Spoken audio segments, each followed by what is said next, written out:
Au Gabon, le niveau de vie devient de plus en plus cher, presque invivable. Les Gabonais pleurent, ils sont asphyxiés, ils n'arrivent plus à supporter, ils ne savent plus quoi faire. Et maintenant, ils se demandent pourquoi est-ce que chez eux, c'est seulement chez eux que la vie est chère. Pourquoi ce n'est pas cher ailleurs? Pourquoi ailleurs les gens s'en sortent plus que chez eux? Alors, dans cette vidéo, je vais vous dire pourquoi la vie est chère au Gabon. Je vais vous expliquer pourquoi et vous allez comprendre quel est le nœud qui fait en sorte que la vie soit chère au Gabon. Mais avant, je voudrais que vous écoutiez d'abord les pleurs de quelques Gabonais dans les rues de Libreville. On est des victimes parce que ça revient à l'État de pouvoir, comment dire ça, faire quelque chose. La dernière fois, je suis allé au géant Fekado. J'ai pris, comment dire ça, une tisane. Là-bas, c'était à 2400. Mais quand j'arrive à la caisse, on me parle de 3000. J'ai dit non, mais dans les rayons, c'était à 2400. Or, c'est à cause des contrôleurs de prix. Alors, il faut que les contrôleurs de prix aussi fassent leur travail. Parce qu'en ce moment, c'est nous qui sommes volés. On te montre un prix au rayon et quand tu viens à la caisse, c'est un autre prix. Regardez, on vend les tomates. La tomate là, quand celui-là paye la caisse de tomates au Cameroun, il paye ça à 2000. Arrivé au Gabon, il fait ça à 90 000. Et nous, on va vendre ça comment? Tu vas payer ça, tu vas gagner quoi? Elle doit nous coûter cher, on fait comment on va faire, comment on va vivre? On ne peut pas vivre avec ça. Le kilo de poulet qui coûtait moins de 1000 francs. Aujourd'hui, il y a combien? Le dernier coûte plus de 3000. On fait comment? Première chose déjà, je crois de commencer par vérifier la mercuriale. Est-ce que c'est réellement appliqué? Ensuite, contrôler les prix, les balances. Tout est faux dans ce marché-là, jusqu'aux balances. Alors, le monsieur vient d'évoquer quelque chose de très important. Contrôler les balances. Moi, personnellement, je suis au Cameroun et je peux vous dire que ce qu'il dit est pertinemment vrai. Parce qu'il y a de cela quelques jours, j'ai fait une étude personnelle. Je dis, j'ai fait une étude. J'ai seulement omis de poster ça sur les réseaux sociaux parce que, habituellement, non loin de mon quartier, il y a un petit marché. Dans le petit marché, j'ai acheté le poisson, c'est-à-dire les poissonneries qui revendent. J'ai acheté le poisson de près de 3200, presque 3300 par là. Et le poisson que je paye souvent à 1900 le kilo, soit 1850 francs le kilo. J'ai acheté ce même kilo dans les petites poissonneries, là, toujours à 1900. Habituellement, c'est 1900 le kilo que j'achète. Ça m'a donné 3 poissons. Ça m'a donné, je crois, 4 poissons. Oui, ça m'a donné 4 poissons à 3200 par là. J'ai dit, ok. Le lendemain, c'est-à-dire un jour, 2 jours plus tard, je suis reparti chez celui qui leur distribue normalement le poisson là-bas. C'est-à-dire la grande entreprise qu'on connaît au Cameroun qui fait uniquement la distribution du poisson. Vous connaissez tous. Je ne vais pas évoquer le nom parce qu'ils ne m'ont pas payé pour la pub. La grande entreprise là, je suis allé là-bas. Le même poisson du même type, parce qu'il faut dire qu'il y a poisson et poisson. Il y a poisson frais, il y a poisson frais. Le même poisson du même type, on vendait ça à 1850. Je peux comprendre qu'au niveau du prix, ces gens-là voulaient gagner. Mais sauf que là-bas, j'ai payé le même poisson à 2975. Mais ça m'a donné 5 poissons. Pourtant, la veille, j'ai payé 4 poissons à 3200 et poussière. Et le même type de poisson, et le kilo était peut-être à 1900, mais là-bas, c'était à 1850. Mais, sauf que en fait, ça c'est très simple. Parce que quand tu payes à 2950, tu obtiens très simplement 5 poissons. Et tu peux payer à 3200, tu obtiens 4 poissons. Ça veut dire qu'il y a décadence quelque part. On a volé forcément au niveau de la balance. Donc, il y a plein de balances. Faites attention quand vous allez dans les marchés. Il y a plein de balances là-dedans qui ne vendent pas le bon kilo. Surtout plus les balances électroniques. Parce que les balances électroniques sont facilement trucables. Même les balances, avant même ils essayaient de truquer les balances analogiques là. Mais même maintenant, toutes les balances sont trucables. Faites juste attention quand vous allez au marché. Alors on continue. Donc il faut un contrôle absolu. Tout est augmenté. L'Ondendon était à 18 500 le mois passé. Ce mois, c'est 25 000. Vous-même, vous voyez le prix? La douane. Il faut que la douane fasse quelque chose aux importeurs pour qu'eux aussi baissent les prix. Le peuple camerounais a crié, écrit toujours au gouverneur de voir un peu la situation, mais il y a que les gouverneurs qui peuvent nous dire et qui peuvent trouver les solutions. Dans les marchés et supermarchés de Libreville, la même inquiétude revient sur toutes les lèvres. Le coût de la vie continue de peser lourdement sur les familles gabonaises. Sur les étals, les prix des produits essentiels ont augmenté, impactant directement le budget des ménages pourtant déjà ferrés. Selon les dernières données, l'inflation au Gabon reste maîtrisée à environ 1,8% à la fin de septembre 2025. Mais cette moyenne masque de fortes tensions sur les biens de consommation courante. Sur le terrain, les familles racontent leurs difficultés. Le sac de riz, le poisson, l'huile ou encore la viande deviennent des dépenses de plus en plus lourdes, parfois au détriment d'autres besoins essentiels. Face à cette situation, les autorités multiplient les mesures. Suspension de certaines taxes à l'importation de produits alimentaires de première nécessité, maintien de subventions et mise en place d'une centrale d'achat pour réduire les coûts. Pour beaucoup, ces actions offrent un soupçon de soulagement, mais le pouvoir d'achat reste fragilisé au quotidien. Entre mesures structurelles et attentes des consommateurs, le défi de la vie chère demeure un axe central pour les prochains mois.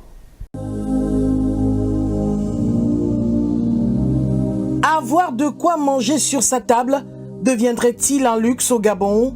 L'on est tenté de se poser la question lorsqu'on regarde l'envolée des prix des denrées alimentaires. Le lait en poudre dans la petite boîte de 500 grammes atteignait à peine les 2000, maxi 2200, et désormais à 2800, 3000 à certains endroits. Le sucre, parti de 750 à 1000 francs, voire 1200. Des prix qui ont amené plusieurs familles à supprimer le petit déjeuner de leur quotidien, lequel petit déjeuner semble désormais être réservé aux plus nantis. Que dire du prix du riz, des boîtes de conserve, des cartons de volaille? C'est le double, voire le triple, pour avoir le privilège de s'acheter un carton de 10 kg de côtisses de porc. Des abus mal vécus, dénoncés par la population, et ce malgré moult initiatives du gouvernement pour lutter contre la vie chère. Ces 10 dernières années, entre discours creux, slogans pompeux, descentes de terrain, tape à l'œil, sous fond de cosmétiques et d'enfumage sur les bords, les Gabonais mangent péniblement, pas parce qu'il n'y a rien dans les magasins ou les marchés, mais parce que tout est cher. Le poisson frais pêché dans nos eaux, le kilo, est à 2500, 3000, 4000. Le gouvernement qui essaie tant bien que mal d'encadrer ce secteur est sans cesse buté par les réalités de terrain. Qu'on se le dise sans langue de bois, l'on est tenté de se poser la question de savoir si notre pays n'est pas gangréné par un vaste réseau qui tire profit de cette vie chère. Les Gabonais sont... Alors, est-ce que le Gabon vit cette vie chère parce que le président ne fait pas bien son travail? Ça, c'est la question que tout le monde se pose. Que dernièrement, j'étais fier du fait que le président Brice Clotaire Oligui-Nguema est monté au pouvoir. Quel est son rôle? Est-ce que lui peut facilement empêcher ça d'un revers de la main? Alors, il faut dire que le Gabon fait partie de l'un des pays les plus chers en Afrique centrale plus précisément. Le Gabon, plus précisément la ville de Libreville, fait partie de l'une des villes les plus chères en Afrique centrale. Alors, première chose, les principales raisons pour lesquelles la vie est d'abord chère au Gabon, c'est quoi? On a les dépenses massives aux importations. C'est-à-dire, c'est le facteur numéro 1. Bien que le Gabon possède des terres fertiles, le secteur agricole est historiquement sous-développé au profit du pétrole. C'est-à-dire que quoi? Le Gabon ne produit presque rien. Tout ce que le Gabon consomme est importé. La plupart des produits qu'il consomme viennent du Cameroun, viennent des pays environnants. Ils ne produisent presque rien.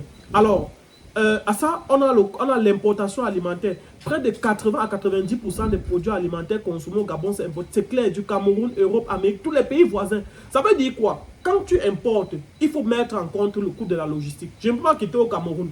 Je paye peut-être le cajot de tomate à peut-être 5 000 ou à 2 500 ou à 3 000.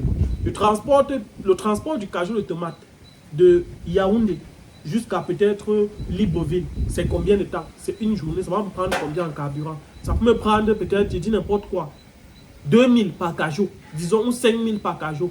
Maintenant, si je viens à Libreville, il faut que je dorme, il faut que j'écoute ma marchandise, il faut que le cajot de tomate que j'ai payé à 2 000, je vais le vendre là-bas à peut-être 10 000, 15 000 ou 20 000, voire même plus. Parce que je dois aussi faire du bénéfice avant de rentrer chez moi. Je suis hors de ma maison, je ne suis pas là, mais je ne suis pas chez moi. Donc, forcément, la dépendance massive aux importations. Or, le Gabon a des terres fertiles. Le Gabon peut produire. Le Gabon a des espaces. Il pleut au Gabon comme il pleut au Cameroun. Ça veut dire qu'il faut juste connaître quels sont les types de sols. Mais comme on dit, certains disent souvent, les Gabonais n'aiment pas travailler. Ça, c'est ce que certains disent. Ce n'est pas ce que je dis. Mais les Gabonais devraient plus essayer de trouver des solutions en ajustant leur programme alimentaire. Parce qu'on dit les Gabonais n'aiment pas vraiment... Enfin, ils n'aiment pas vraiment fournir beaucoup d'efforts. Je préfère dire ça comme ça. Alors, deuxième raison, tout le pétrole est syndrome hollandais. Ça veut dire quoi? Le pétrole syndrome hollandais, ça veut dire quoi? L'économie gabonaise a longtemps été basée presque exclusivement sur l'extraction pétrolière. Ça veut dire que quoi? Quand un pays est concentré, quand on parle du pétrole, on parle du carburant, tout ce qui va avec. Quand l'économie d'un pays est basée sur le pétrole, ça veut dire que quoi? Lorsqu'on augmente le prix du pétrole au Gabon, on se rend compte que sur presque tous les secteurs d'activité, ça impacte. Sur tous les secteurs d'activité, pour ne pas dire. C'est-à-dire le transport, la nutrition, parce qu'il faut transporter la nourriture pour venir mettre dans les magasins. Il faut mettre le carburant. Donc, vous voyez que ça impacte sur tout. Alors, en conséquence, les coûts de main-d'œuvre et les services, le service est plus élevé que dans les pays voisins. Voilà. Alors, en troisième point, on a la faiblesse des infrastructures de transport. Le transport de marchandises à l'intérieur du Gabon est un défi logistique permanent. C'est-à-dire que quoi, il n'y a pas vraiment assez d'infrastructures pour transporter. C'est-à-dire que si tout le monde passe sur la même route pour transporter, à un moment donné, moins de routes, moins de développement, moins de personnes qui vont venir parce que l'espace sera suffisamment saturé à un moment donné. C'est-à-dire que le réseau routier est souvent mauvais. L'état où... on dit quoi? Le terme c'est quoi? Le réseau routier est souvent au mauvais état ou insuffisant, ce qui rend la circulation des biens difficile. Ça c'est clair et net, comme deux. C'est clair, quand le réseau routier n'est pas bon, il est clair que la circulation des produits prêts à être consommés sera difficile. Du coup, le coût élevé du transport routier ou ferroviaire, machin, maintenant, augmente drastiquement le prix. Parce que si je paye peut-être à 1000 francs et que je viens pour transporter, je souffre pour transporter. J'arrive avec toute la tracasse. Il ne peut pas vendre ça comme si j'ai pris ça au prix du plus offrant. Alors, en quatrième point, on a le coût de l'eau et de l'énergie. Malgré les ressources naturelles, l'accès à l'électricité et l'eau potable reste coûteux et parfois irrégulier. Pour les entreprises et les commerçants, les coûts d'exploitation, c'est-à-dire groupe électrogène, facteurs d'énergie, sont élevés, ce qui oblige à augmenter les prix pour rester rentable. C'est-à-dire, si tu es quelque part où tu as une boutique et que de temps en temps on coupe la lumière, on coupe toute la lumière, à un moment donné, le client, le commerçant qui peut-être a payé son groupe, il a mis devant sa boutique. Et par exemple, comme il a mis son groupe devant sa boutique là, il faut payer le carburant tous les jours. Il va facturer ça dans le prix de la marchandise. Ne vous inquiétez pas. Structure du marché et la fiscalité. Quelques grandes entreprises contrôlent souvent l'essentiel de la distribution, ce qui limite la concurrence et permet de maintenir les prix élevés. C'est très simple. Plus il y a des gens qui distribuent des produits, plus les prix chutent sur le marché. Parce que quand un produit passe uniquement par une seule personne, il est libre d'augmenter le prix à sa guise. C'est-à-dire que quoi? Si on donne l'exclusivité, par exemple, de la commercialisation de la tomate au Gabon, moi qui commercialise la tomate, je peux décider du jour au lendemain d'aller m'entendre avec le ministre peut-être du commerce. Je lui donne son choco. Dès que je lui donne son choco, je viens sur le marché et dis que je crains la rupture même pendant 2-3 semaines. Après ça, je sors, je vends au prix très élevé. Les gars vont se bousculer pour acheter. Il n'y a pas de demi-mesure. Donc il faudrait qu'on il faudrait libéraliser encore plus le secteur du marché, du commerce et tout. Taxes et droits de douane. Alors, le problème que le Gabon a ici, c'est parce que le Gabon ne produit presque rien. Et vous savez, quelqu'un qui ne produit presque rien, qui importe la plupart du temps, quand tu importes et qu'il y a le coût d'importation qu'il faut payer, il y a le droit, il y a les transports, il y a le logement, il y a le bénéfice. En plus de ça, ça ajoute encore le prix de douane, la taxe, le prix de la douane que tu dois payer pour ce que tu importes. Ce qui est sûr, ça va rendre le coût de vie cher à l'intérieur du pays. Il n'y a aucune demi-mesure. Donc là, je vous ai donné en 5 points les raisons pour lesquelles le niveau de vie est assez cher au Gabon. C'est que les Gabonais doivent apprendre à entrer dans le champ et cultiver eux-mêmes. Ils doivent apprendre à entrer dans la bourse, ne plus s'asseoir et attendre acheter seulement. Se battre à manger avec les moyens de bord et ne plus attendre que... Bref, dites ce que vous pensez en commentaire. Je crois que j'ai suffisamment expliqué. À très bientôt. Ciao, ciao.